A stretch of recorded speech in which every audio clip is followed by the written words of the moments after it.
Ladies and gentlemen, Briahna Joy Gray. First of all, thank you so much for joining us. I want to echo what You're welcome.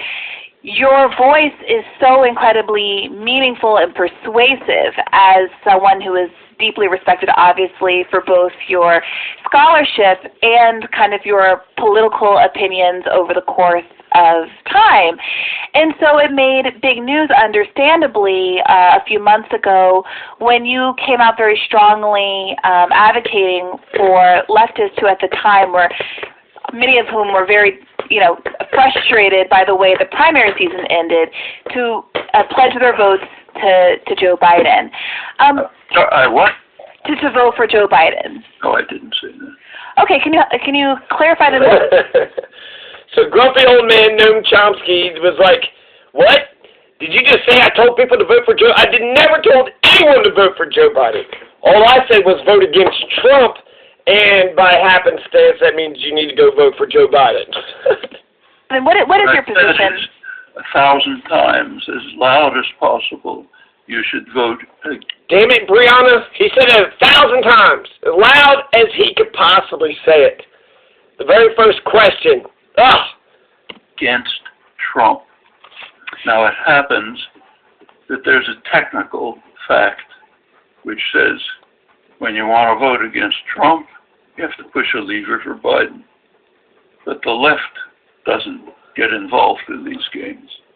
The idea of making elections the be-all and end-all of politics is the mainstream conservative idea. The idea is politics is supposed to be restricted to electoral extravaganzas. You show up every couple of years and push a lever, then you go home. The official doctrine, I've quoted it from the main sources, is you're supposed to be spectators, not participants. Your job as a citizen is to show up every once in a while, pick one or another of the so-called responsible men, and then go home. To use the phrase of the main writers on the topic. Yeah, that's real exciting stuff there, Noam. Let's listen to somebody that Briahna Joy Gray interviewed that's way more cooler and exciting and interesting. There's so much going on still right now, and I really commend you for the fact that your activism is so much more broad than what exists within one electoral cycle or what's happening, in an electoral context. So I'm curious what your take is on how this whole thing wrapped up. Now that we have a Joe Biden presidency forthcoming. Well, we don't know what we have yet. We don't know. Well, right now, at this point, we just in the fields looking at the house cycle. This is why we're going to kill each other. Yeah, right. There's a lot of coup talk on the horizon, but assuming the coup exists mostly on. Right? So what do we do now, right? Because you know more than anybody that the project here is just getting started, and so much of what we were fighting for in the context of the Bernie campaign, and more broadly, Joe Biden has said explicitly, is not on his agenda, right? He told his donors nothing was going to fundamentally change, all this kind of stuff. So what's next for us? I think that we need to celebrate the successes that we have. So if you're in Georgia, we got Mayor Ted, who was a Bernie-crat, true progressive, out of Clarkston, who was a mayor of a small municipality that has one of the most densely populated immigrant populations of all, from Jamaica to East Africa, Iran, all these people in this beautiful little cluster of a town that's progressive enough to let their strip clubs stay open at 4 a.m. and to decriminalize marijuana, right? Because they understand that commerce and no violence, they haven't had a lot of violence out there, equals good money for a small municipality. All right, no. That's crazy. Well, what is the consequence? What are the long-term consequences of everybody on the broad left, Democrats, liberals, everyone, saying that under any circumstances we will vote for a Democratic candidate as long as they are incrementally better than the Republican candidate. Does that way of thinking contribute to the rightward shift of the Democratic Party over years? And what mechanism will ever stop that shift if we're not willing to ever, under any circumstances, leverage our votes? So what you're saying, if you think it through, is we should help Trump win because maybe in the long run that'll affect the Democratic Party. That's a terrible choice. Helping Trump win, as you're proposing, would mean 4 more years of destruction of the environment, getting possibly to tipping points, which would be irreversible, certainly making any effort to deal with it very difficult. It would mean stacking the judiciary with young, ultra-right lawyers, top to bottom, so that nothing would be possibly done for a generation, and I can go on and on. I don't think that's a wise choice, just on the hope Yeah, Briahna. sometime in the long term, the Democratic Party will pay attention to the fact that you're part of the 50% of non-voters. I think that's a very poor judgment. I take that very seriously. I take the multi-generational threat very seriously. As a Black American whose family members have been living as a third tier in American society. My mother was born into an America that didn't recognize her basic human rights. In 1960, she's a relatively young woman. And obviously the kinds of the world that my grandparents and great-grandparents had to live through was much more dramatically unequal to even that.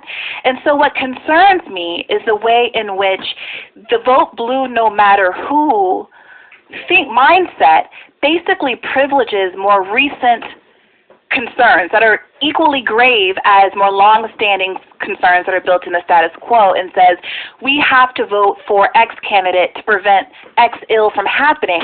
At the same time, those who have suffered under the status quo never seem to get an opportunity to have their issues heard, because a maintenance of the status quo is always a #1 priority that will do anything to preserve. And I think that when you look at a lot of who is feeling disaffected right now, it is a lot of younger Black voters who felt like there was an opportunity to pull the lever and do things the right way with Barack Obama, but who don't see any real change having materialized, and that the status quo for them just simply isn't good enough. How do we change that? How do we keep that pattern from recurring so voters have some confidence? There's all of that conversation when some folks have said the Democratic Party votes Black people more, right? They do, absolutely. There's a weird pushback against some of the figures that have done that, right? So I understand that there have been some folks who've gone to Trump and obviously given up, I would argue, some real leverage. But folks like, I don't know, what do you make of 50 Cent, not 50 Cent, who just, went to Trump, but of Ice Cube, right? Of Ice Cube, who says, here's a contract for Black America. I've worked with Derek Hamilton, who was another Bernieite, on this. I'm happy to have anybody contributed to it that's interested. And when he goes to pull that out there, they're going to maintain the status quo but do something more. So what you're proposing is, in order to get my voice heard, what I will do is help put into office a candidate who is dedicated to destroying the prospects for human life on Earth by racing towards environmental catastrophe, who is stacking the entire judiciary with young lawyers who, for a generation, will be able to block any progressive legislation, who will continue to dismantle the arms control regime, which is somewhat protecting us from nuclear war, who will, I can go on and on. I will do that because that'll help me get my voice heard.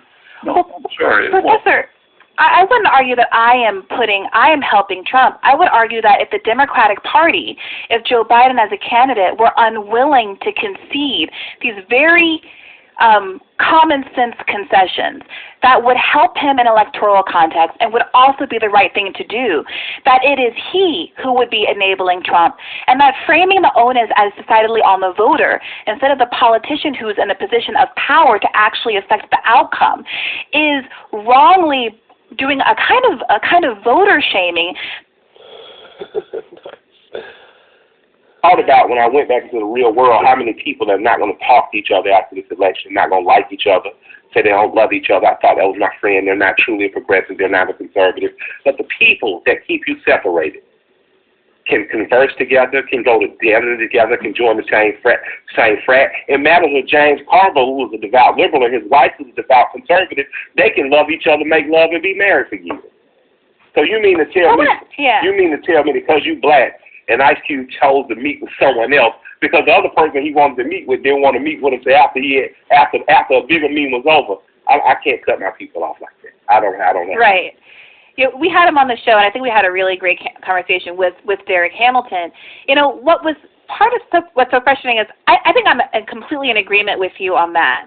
But there seems to be a way in which sometimes the idea of bipartisanship to have the effect of suppressing the vote among people who are, I think, very valiantly asking for a better world. It doesn't weigh in the balance against this.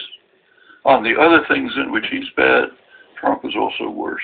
But that doesn't matter. Well, can you understand how if you are a member of the groups that are attacked by Donald Trump and Michael Bloomberg, if you are, let's say, a black person who has been the victim of Bloomberg's stop and frisk policies and bear direct witness to his lack of respect for basic civil rights, Fourth Amendment rights, some of the most foundational rights we have as Americans, that being told that Donald Trump is incrementally worse than him speaks to a bigger systemic issue.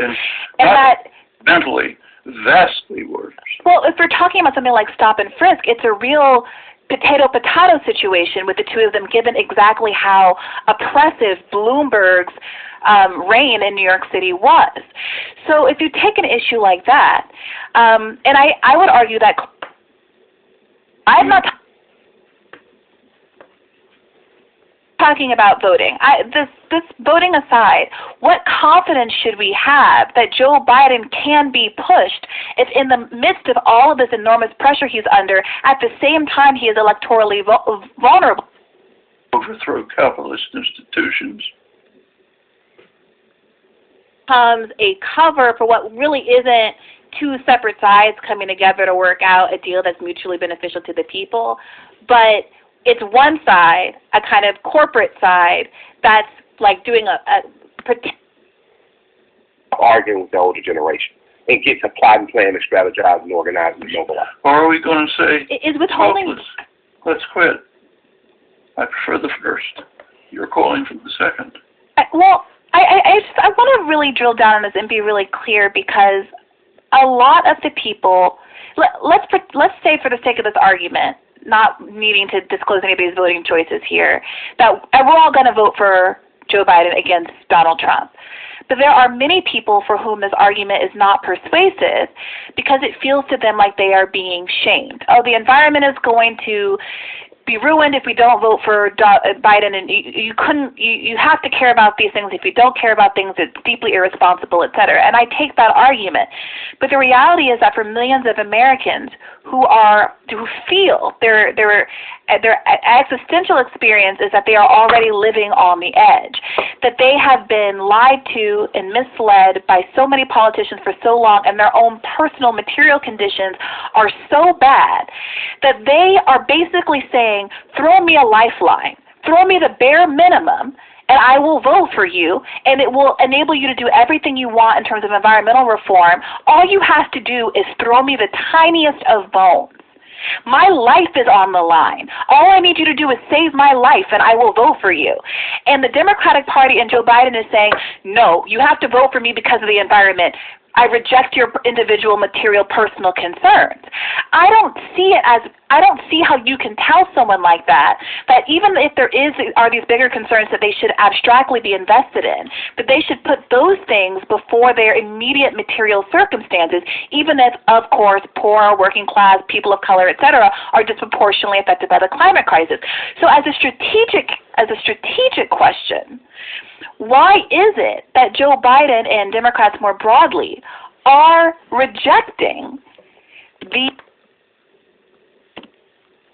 votes? Part of that is divorcing the Democratic Party? When I said that in 2016, I said that in relation to a national party, right? The people got angry, but I took that directly out of Stokely's book. Stokely did that in a very small county in Alabama. They had 54%, I think, black people there. Black people were underserved. They were underrepresented, but their vote could swing the whole county. So he just simply told them, "Hey man, we're gonna do our own thing, so our own parties take our votes our own way," and white people got their ass in line in that county. So I took that, and when people acted like that was some shit I just thought of smoking a joint high, I study. I do the reading. I do the research. And if you did that too, you would have known exactly where it came from. So for me, it's nothing wrong with withholding the vote, but understand withholding or leveraging your vote at a local level. Because Keisha was able to help Stacey, right? Because Keisha won. Keisha won by 700 votes. I would argue those 700 votes came directly from that courthouse step speech from me and T.I. But we told people, if you from Atlanta, get your black ass up in the rain and go vote for this girl that Atlanta raised. For this young woman that Atlanta produced out of Frederick Douglass High School, fit the FAMU so she can become mayor. And these programs, and what does that main thing? The claim that's the main thing, but your foreign policy points are well taken. Attacking the judiciary in a way in which nothing will ever happen. All those points are well taken, but to these voters, whether or not it's true, their perception because of their lived experiences is that they're not getting enough change in their lived personal life. As an activist, you have a simple test. Try to get people to understand that that is not the question that is arising. The question that is arising, which would take you 10 minutes for an activist, is shall I help get rid of a huge impediment which may indeed make everything I hope for impossible arise in those 10 minutes. We keep working on them, yes, but that's not what's arising in those 10 minutes. It's very simple. One of the central claims in your book is that it would cost less to take care of climate change than was spent on world. The left. That's the only choice that's arising. There isn't another choice. I understand that the way you framed it seems very straightforward, but I would offer that for millions of Americans, including 40% of the country who are non-voters, they don't see it that way, and perhaps they're irrational, and obviously would disagree with them, and perhaps they're wrong. But the reality is that activists, I am not an activist. I don't claim that mantle. You're very active. I have respect for them, but activists are in a tough spot because if you cannot, I would argue that if you cannot offer something that's a lot closer to an individual's life experiences and demonstrate from the establishment doctrine that what matters in politics is what you do every 4 years. No, it's not.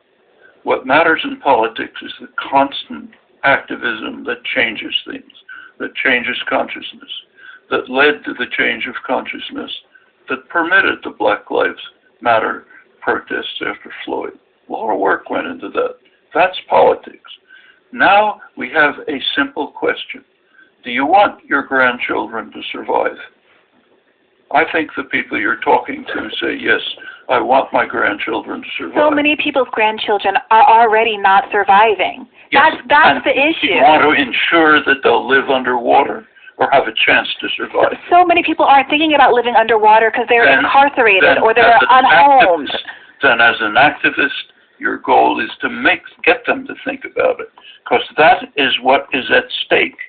What is at stake is precisely that, and if you can't do it as an activist, too bad, that's your job. Your job is to say, politics is not pushing a lever every 4 years. It is engaging in the constant activism which will change things, as it's done in the past. Doesn't happen in an instant. Have to keep at it. Now we have a simple decision. Are we going to make it impossible to achieve what we want? Are we going to work to ensure that your grandchildren will not be able to survive? Or do we want to take the opportunities that exist and try to make things better? It's a very simple choice. And as an activist, that's what you bring to people. Sorry, but I have to take off. Well, we really appreciate your time. Thank you so much. You've given our listeners a lot to think about, Professor. Thank you. And she can help to reciprocate that with the young people in this city. The little girls in Atlanta, God bless Kamala Harris' soul. I love her. God bless. Man, my daughter called me the day they won. Daddy, do you know who won? I'm like, yes, I do. Absolutely, I know who won. But my daughter already knew she could be anything because my daughter had already met Nina Turner. My daughter had already seen Nina become mayor. My daughter had already seen Keisha become mayor. My daughter already knew who Shirley Franklin was. So what I'm saying is we have an opportunity to not be the first, but to be the continuation of Shirley Chisholm, to be the continuation of Sojourner. I've seen enough first in my life to understand that being black and first ain't even special. I expect us to be the first at this point. I expect us to be the best at this point because, like I said, I've been sitting around. My wife went and got some old Ebony magazines from an antique store yesterday, and I'm looking through them, the 100 most famous black people. None of them singers or dancers, really. Generals, attorneys, judges, lawyers, doctors. We have been making the most of ourselves in this country. So I expect greatness every turn of the way. I expect greatness from our new vice president-elect. I expect greatness from Ms. Abrams, who has shown that she can turn out the vote. I expect greatness from our mayor, who